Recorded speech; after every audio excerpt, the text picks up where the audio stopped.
Alok, party with the difference कहने वाली party, progressive approach के साथ बढ़ने वाली पार्टी। कल राजनाथ सिंह ने भी कहा हम प्रोग्रेसिव हैं। एमएसपी पर बात करते करते, नौकरियों पर बात करते करते, महिलाओं पर बात करते करते, किसानों पर बात करते करते ये मुस्लिम लीग में, हिंदू मुसलमान में क्यों अटक गई भाई?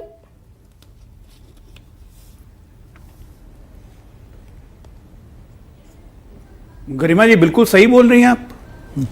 हमें तो बात ही नहीं करना चाहिए। कांग्रेस पार्टी जो कहे वही सही, न खाता न बही, जो कांग्रेस कहे वही सही। क्यों बात करना चाहिए? डिबेट ही क्यों कर रहे हैं भाई? कांग्रेस पार्टी है, देश के बारे में कुछ भी बोल सकती है, उनका विजन है देश के बारे में, देश को ऐसे ही ले जाएंगे। जरा निकाल के देखिए तो 1952 से लेके आज तक के मैं घोषणा पत्र में जा रहा था, 48 पेज के डॉक्यूमेंट में आज तक मुझे एक पन्ने का सिर्फ मुसलमानों पे डोजियर तो आज तक दिखा ही नहीं। अभी ने आपने जितनी बातें बोली कि क्या क्या लिखा है मुस्लिम तुष्टीकरण के लिए, जरा आप मुझे निकाल के इनके कांग्रेस फाइल के निकाल दीजिए। 2019, 14, 9, उसके बाद 4, 99, 98, 96, एक पेज का मुस्लिम लिंग्विस्टिक और माइनॉरिटी लिंग्विस्टिक पे एक पन्ने का डॉक्यूमेंट्री एविडेंस आज तक कांग्रेस पार्टी ने नहीं दिया। पहली बार दे रही हैं। आप कहती हैं बात ही नहीं करना चाहिए। क्या विजन है पार्टी का भाई? 140 करोड़ की जनता का 15% पे एक पन्ना, और क्या पन्ना? एक पर एक पन्ना।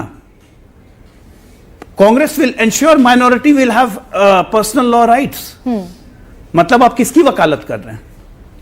आईयूएमएल तो कहता है कि पर्सनल लॉ बिल्कुल इस्लाम में होना चाहिए, शरिया की तरफ बढ़ना चाहिए। तो क्या भविष्य में आप जो रिफॉर्म्स ऑफ पर्सनल लॉ की बात करते हैं, रिफॉर्म्स से कल को कहेंगे कि शरिया हम पे लागू होने दीजिए, जैसे मोहम्मद इस्माइल ने कॉन्स्टिट्यूशन के सभा में बोला था, पटेल जी ने नकार दिया था, आज की कांग्रेस मान लेगी? आप कहते हैं there is no place of majoritarianism in India. Congress ये कहती है कि वो एक मिनट बीच में नहीं करना, फिर गड़बड़ हो जाएगी। नहीं इंटरवेंशन नहीं दूंगा आपको, इंटरवेंशन नहीं दूंगा आपको इंटरवेंशन आज नहीं दूंगा। बहुत जरूरी है, मेरी बात जानी चाहिए। आप इंटरवेंशन मत बाद में बोलिएगा। मुझे पता है डिबेट कहां जाएगी, ठीक है ना। इस देश के 82% हिंदुओं को मेजॉरिटेरियनिज्म का नाम देके आप नेग्लेक्ट करेंगी, और 15% मुसलमानों के लिए आपके दिल के दरवाजे खुले हुए हैं।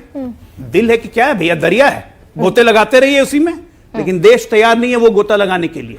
आप एक बात समझिए गरिमा जी, भारत की चेंजिंग डेमोग्राफी और भारत की चेंजिंग लिटरेसी रेट ने पूरा खेल बदल दिया है। भारतीय जनता पार्टी पहली बार सत्ता में तब आई जब हम लिटरेसी रेट 50% से ऊपर गया, तब बीजेपी सत्ता में आई, उसके पहले सत्ता में नहीं आ पाई थी। आज लिटरेसी रेट 82% है। ये हिंदू मुस्लिम तुष्टीकरण करके कोई पार्टियां लंबी नहीं जा सकती है, और हम अपोज करेंगे। कैसे अजय आलोक, आपके पास मौका था, आप एमएसपी पर बात करते कि we will not allow immediate पर ले आती हूं आपको। डॉक्टर अजय आलोक, आपके पास मौका था, आप एमएसपी पर बात करते, आपके पास मौका था युवाओं की नौकरी पर बात करते, आपके पास मौका था, आपके पास मौका था, आप महिलाओं पर बात करते, मजदूरों पर बात करते, गरिमा जी सुनिए ना, आपके हम तो ये बात करेंगे जब हम अपना मैनिफेस्टो लाएंगे। उस मैनिफेस्टो में अंतर देखिएगा। ठीक है हमारे मैनिफेस्टो इनके मैनिफेस्टो में अंतर देखिएगा। जब हम कहते हैं कि हम प्रोग्रेसिव हैं, हम पार्टी विद डिफरेंस हैं, तो वो दिखेगा हमारे मैनिफेस्टो में। हम ये कह रहे हैं कि we will ensure scholarship for Muslim children to study abroad. क्यों? हिंदुओं के बच्चे नहीं हैं, ईसाइयों के बच्चे नहीं हैं, सिखों के बच्चे नहीं हैं, वो विदेश में पढ़ने जाएंगे, उनकी स्कॉलरशिप का भारत सरकार खर्चा नहीं उठाएगी, मुसलमानों के लिए उठाएगी। माइनॉरिटी का डेफिनेशन क्या है मैडम? लेकिन इसी मुस्लिम लीग जिस पर आपका, जिसकी आपकी पूरी पार्टी एजुकेटेड है। एक सेकंड, अब सुन लीजिए फिर डॉक्टर अजय आलोक, मैं सवाल तो पूछूंगी, ये तो मेरी जिम्मेदारी है अच्छा बने, ये मेरी जिम्मेदारी है सर। मैम जिस मुस्लिम लीग पर आप इतने एजुकेटेड हैं, इतने आंदोलन थे, 88 साल पुराना घोषणा पत्र आप लेकर आए, उस मुस्लिम लीग के साथ आप सरकार बनाते हैं 1940 में, बंगाल में, सिंध में, नॉर्थ वेस्ट फ्रंटियर प्रोविंस में। हाँ, एक मिनट, बिल्कुल बताते हैं, बिल्कुल। अब ठीक है, इसका जवाब ले लीजिए। मुस्लिम लीग के साथ श्यामा प्रसाद मुखर्जी ने सवाल सरकार जब बनाई तो वो अविभाजित इंडिया था, अविभाजित हिंदुस्तान। जब हिंदुस्तान का मजहबी आधार पर बंटवारा हो गया, मुसलमान धर्म के आधार पर पाकिस्तान चले गए, तो आज ऑल इंडिया मुस्लिम लीग के साथ कौन सरकार चला रहा है? डॉक्टर अजय आलोक, उस समय भी मुस्लिम लीग टू नेशन थ्योरी पर काम करता था। ये तो विभाजित हिंदुस्तान हो गया ना। जिस समय की बात कर रहे हैं आप, उस समय भी टू नेशन थ्योरी पर मुस्लिम लीग काम करता था।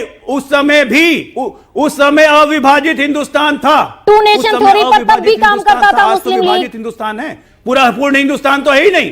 पूर्ण हिंदुस्तान तो, एक मिनट गरिमा जी, दूसरी बात आपको बताऊं, खाना कितना भी अच्छा पड़ोस के दीजिए ना, अगर उसमें छिपकली मर जाए तो खाना खिलाया नहीं जाता। नहीं, मैं तो सीधा सवाल, डॉक्टर अजय एक सेकंड, ये मुस्लिम लीग का तुष्टीकरण लेके कांग्रेस ने पुणे मैनिफेस्टो में जहर फैला दिया है, और ये जहर जनता को बताना जरूरी है। प्रधानमंत्री भी वही काम कर रहे हैं, हम भी वही काम कर रहे हैं। अब आपको खाना खाना है, आप खाइए। एक मिनट, हमारा काम है 1936 गरिमा सिंह को वो खाना खाना है, गरिमा सिंह खाए, हम कहाँ मना कर सकते हैं? डॉक्टर अजय अब मोनोलॉग तो ना कीजिए ना, सवाल सुन लीजिए मेरा, मैं जवाब देने का मौका दूंगी। 1936 के जिस घोषणा पत्र का आप जिक्र कर रहे हैं, करेंगे, मुझे पता है। अगर मुस्लिम लीग 1936 में डिवाइसिव पॉलिटिक्स कर रही थी, आप 1940 में उसके साथ सरकार बना रहे थे।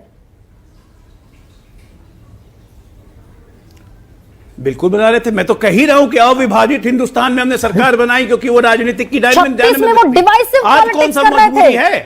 आज कौन सी मजबूरी है कि ऑल इंडिया मुस्लिम लीग, आज कौन सी मजबूरी है कि आपके एक मिनट अब सुन लीजिए, आज कौन सी मजबूरी है कि ऑल इंडिया मुस्लिम लीग के बारे में कर्नाटका का चीफ मिनिस्टर जो कांग्रेस का अलाई है, वो कहता है ये खुलेआम धर्मांतरण को बढ़ावा दे रहे हैं, कर्नाटक में केरला में धर्मांतरण बढ़ रहे हैं, ये केरला के चीफ मिनिस्टर कहते हैं, और आपके कहां आप तब भी अलाई बन के चले रहते हैं।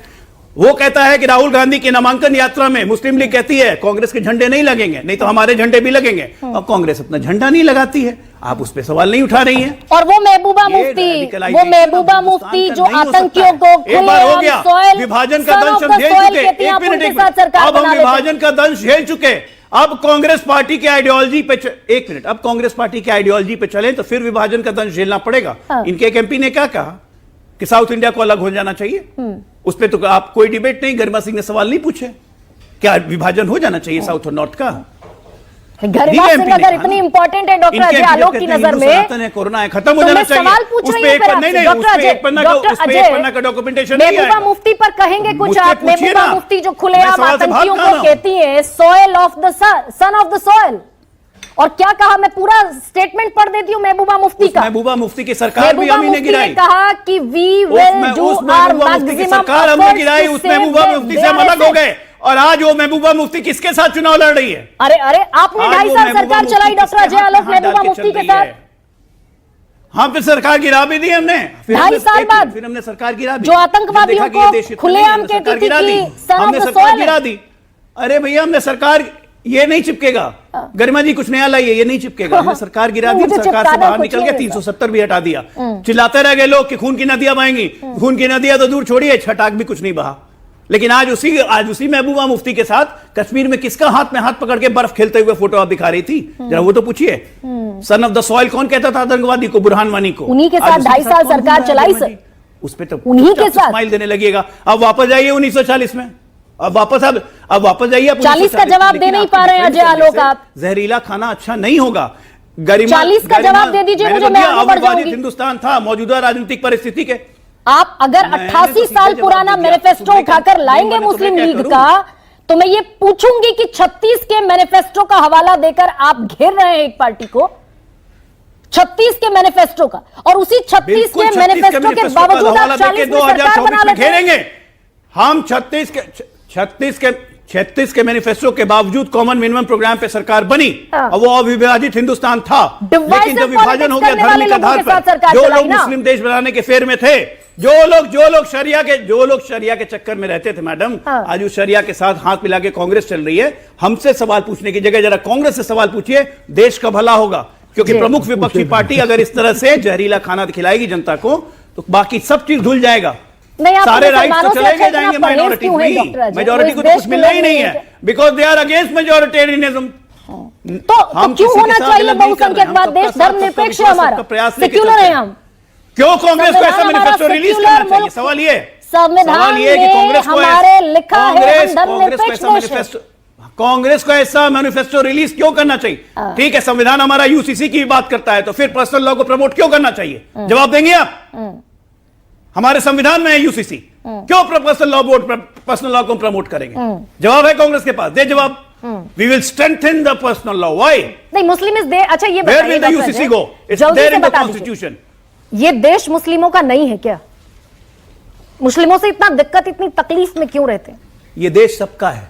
सबका है। ये देश सबका है। ये देश सिर्फ मुस्लिमों का नहीं है। ये देश सबका है, चाहे हिंदू हो, मुस्लिम हो, सिख हो, ईसाई हो। ये देश सिर्फ मुस्लिमों का नहीं है। सिर्फ मुस्लिम प्रमोशंस की बात मत कीजिए। लेकिन सुविधा के हिसाब से आप, सुविधा के हिसाब से आप भी खेल जाते हैं। रगों में बस गया है। सुविधा के हिसाब से आप महबूबा मुफ्ती के साथ सरकार बना लेंगे। दिक्कत यह है, सुविधा के हिसाब से आपकी हिंदू महासभा मुस्लिम लीग के साथ मिलकर हमारी रगों में नहीं है, बना लेगी। हम हमारी रगों में नहीं। गरिमा जी चिपकेगा नहीं ना, बेकार आप कोशिश करिए, नहीं चिपकेगा। ये हमारी रगों में नहीं है। आपकी रगों में तो ऐसा है कि रग के अंदर से दिखता है। मैं क्या करूं, क्या ये मेरे बस में है? ये तो मेरे रग रग में है। यही कांग्रेस की रग रग में है, यही घमंडियों की रग रग में है। देखिए हर जगह हाय मुस्लिम, हाय मुस्लिम। मुस्लिम सीटों पर लड़ने के लिए मार मचा दी है इन लोगों ने आपस में। सर फोड़ लेंगे, मुंह नोच लेंगे एक दूसरे का। इन गरिमा जी तब भी मुस्कुराएंगे आराम से। मुरादाबाद का अभी देखिएगा, अभी देखिए रामपुर नहीं मिला, रामपुर में कैंडिडेट बदल गया। बड़ा दिक्कत है, बड़ा दिक्कत है। जहरीला खाना खाना आपको शौक है, मुबारक हो, आप खाइए कांग्रेस का मैनिफेस्टो। हम देश को नहीं खिलाने देंगे, हम देश को नहीं खिलाने देंगे।